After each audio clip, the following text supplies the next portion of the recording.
दोस्तों स्वागत करते हैं आप सभी का आपके अपने YouTube चैनल जैकपुर पे। तो चैनल तो बहुत मिलेंगे आपको रास्ता भटकाने के लिए, लेकिन जैकपुर अकेला काफ़ी है आपको आपकी मंजिल तक पहुंचाने के लिए। तो चलिए शुरू करते हैं हम आज का ये क्लास। आज के ये क्लास जो होगा वो काफ़ी इंपॉर्टेंट होने वाला है, क्योंकि सभी सवाल जितने भी क्विज़ आपसे किए जाएंगे, जितने भी सवाल आपसे पूछे जाएंगे, वो सभी सवाल इंपॉर्टेंट होंगे आपके फाइनल एग्ज़ाम के लिए। ठीक है।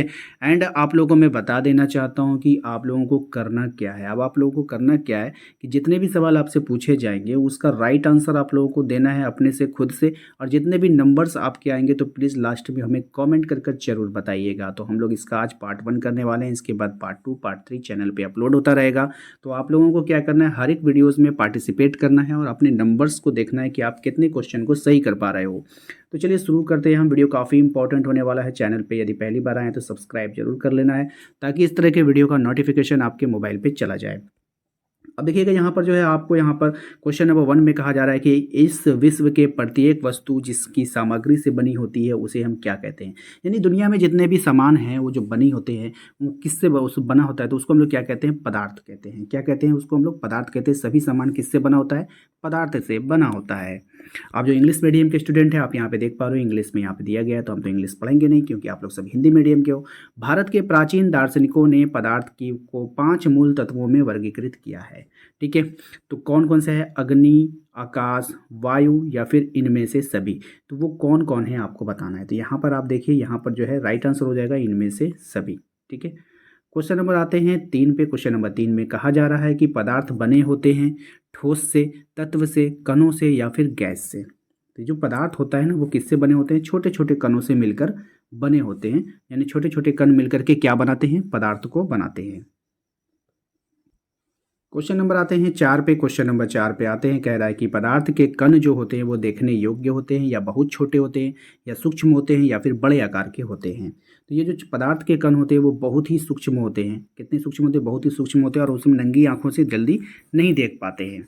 क्वेश्चन नंबर आते हैं हम लोग 5 पे। क्वेश्चन नंबर 5 में कहा जा रहा है कि पानी में चीनी जैसे पदार्थ को घोलने पर पानी के तल में क्या परिवर्तन होता है।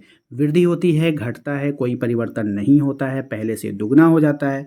तो क्या होता है आपको बताना है। तो राइट आंसर हो जाएगा इसमें ऑप्शन नंबर सी, कोई भी परिवर्तन नहीं होता है। ठीक है। क्वेश्चन नंबर आते हैं 6 पे। क्वेश्चन नंबर 6 में कहा जा रहा है कि निम्नलिखित में से कौन पदार्थ नहीं है। यानी इनमें से आपको बताना है कि इनमें से कौन पदार्थ नहीं होगा। जल होगा, ईर्ष्या होगा, गंध होगा या फिर इत्र की सुगंध होगी। तो यहाँ पर जो है कौन सा पदार्थ नहीं होगा। तो जो ईर्ष्या वर्ड इस्तेमाल किया गया है, एक जेलियस वर्ड होता है, जलन होता है, जो इंसान को इंसान से होता है, वो पदार्थ कहाँ से होगा। वो तो मन की भावना है ना। वो क्या है, मन की भावनाएं हैं। क्वेश्चन नंबर आते हैं 7 पे। क्वेश्चन नंबर 7 में कहा जा रहा है कि पदार्थ के कणों में किस प्रकार की ऊर्जा होती है। स्थितिज ऊर्जा होती है, गतिज ऊर्जा होती है, ध्वनि ऊर्जा होती है या तापीय ऊर्जा होती है। तो राइट आंसर हो जाएगा यहाँ पे ऑप्शन नंबर बी, गतिज ऊर्जा होती है। कौन सी ऊर्जा होती है, गतिज ऊर्जा होती है। क्वेश्चन नंबर आते हैं 8 पे। क्वेश्चन नंबर 8 में कहा जा रहा है कि ताप बढ़ाने पर पदार्थ के कणों की गति में क्या परिवर्तन होता है। जब ताप बढ़ेगा तो पदार्थ के कणों में क्या परिवर्तन, गति तेज हो जाती है। क्या हो जाती है, गति तेज हो जाती है। क्वेश्चन नंबर आते हैं हम लोग 9 पे। क्वेश्चन नंबर 9 में कहा जा रहा है कि पदार्थ के कणों का स्वतः मिलना क्या कहलाएगा। विसरण, परासरण, संवहन या फिर चालन। तो राइट आंसर हो जाएगा यहाँ पे ऑप्शन नंबर ए, विसरण कहलाएगा। ठीक है।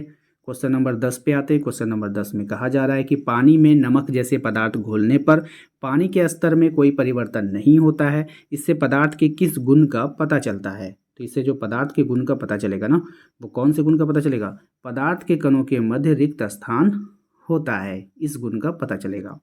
ठीक है। क्वेश्चन नंबर आते हैं 11 पे। क्वेश्चन नंबर 11 में कहा जा रहा है निम्न में से कौन पदार्थ है, स्नेह, घृणा, विचार या फिर घड़ी। तो यहाँ पर आप लोग देख पा रहे हैं जो राइट आंसर वो क्या हो जाएगा, घड़ी।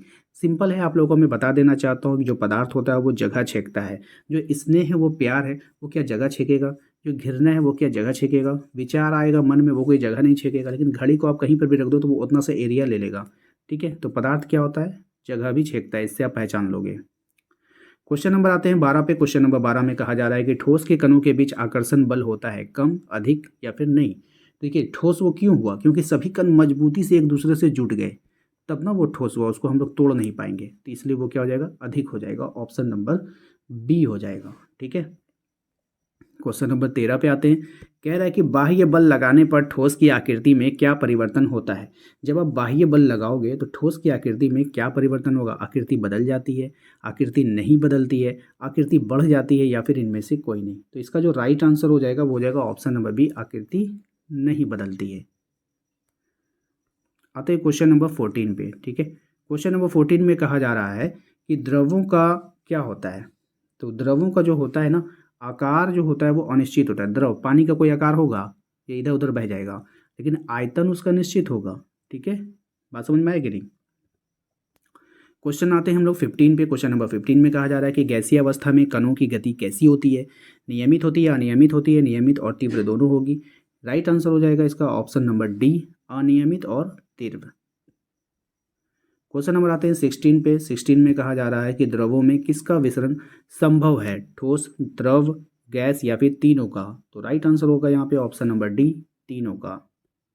क्वेश्चन नंबर आते हैं 17 पे। क्वेश्चन नंबर 17 में कहा जा रहा है कि ठोस पदार्थों का डैश क्या होता है। आकार निश्चित होता है, आयतन निश्चित होता है, दोनों निश्चित होता है, दोनों अनिश्चित होता है।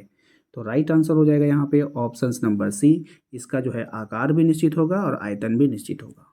ठीक है, क्वेश्चन नंबर आते हैं 18 पे। क्वेश्चन नंबर 18 में कहा जा रहा है कि निम्नलिखित पदार्थों में से किसकी संपीड्यता अधिक होती है। तो किसकी संपीड्यता अधिक होती है। तो राइट आंसर हो जाएगी सी, ऑप्शन नंबर सी, गैस की। क्वेश्चन नंबर 19 पे आते हैं। कह रहा है निम्नलिखित में से किन पदार्थों के कणों के मध्य रिक्त स्थान अधिक होता है। तो कौन से पदार्थ हैं जिनका जो रिक्त स्थान अधिक होगा। तो राइट आंसर हो जाएगा option number C, gas. Gas के बीच में देखो, मान के चलो ये कण है ना, ये जब रिक्त स्थान अलग अलग होगा तो ये उड़ने लगेगा। तो गैस क्या होता है, उड़ता है। ठीक है, इसलिए वहाँ पे रिक्त स्थान अलग होगा। जैसे जैसे वो सटेगा तो द्रव हो जाएगा, फिर और सटाओगे तो वो ठोस हो जाएगा। ठीक है, तो इसीलिए बनता है ठोस, द्रव और गैस। ठीक है, उम्मीद करते हैं कि आप लोगों को आज का ये वीडियो पसंद आया होगा। लास्ट क्वेश्चन, क्वेश्चन नंबर 20 को देख लेते हैं। कह रहा है कि वाहनों में ईंधन के रूप में किस गैस का प्रयोग होता है। आपके पास है सीएनजी, एलपीजी, जल गैस या फिर नाइट्रोजन गैस। इसका आंसर आप लोगों को कमेंट बॉक्स में कमेंट कर देना है। जिसका राइट आंसर आएगा हम उसको लाइक कर देंगे। तो आप लोग समझ जाना कि आपका आंसर सही है। ठीक है, तो सभी लोग कमेंट कर दीजिएगा। ठीक है, चलिए, चैनल पे पहली बार आए तो सब्सक्राइब जरूर करना है, बेल आइकन को दबाना है ताकि आने वाली हर एक वीडियो का नोटिफिकेशन आपके मोबाइल पे आ जाए। मिलते हैं अगले वीडियो में।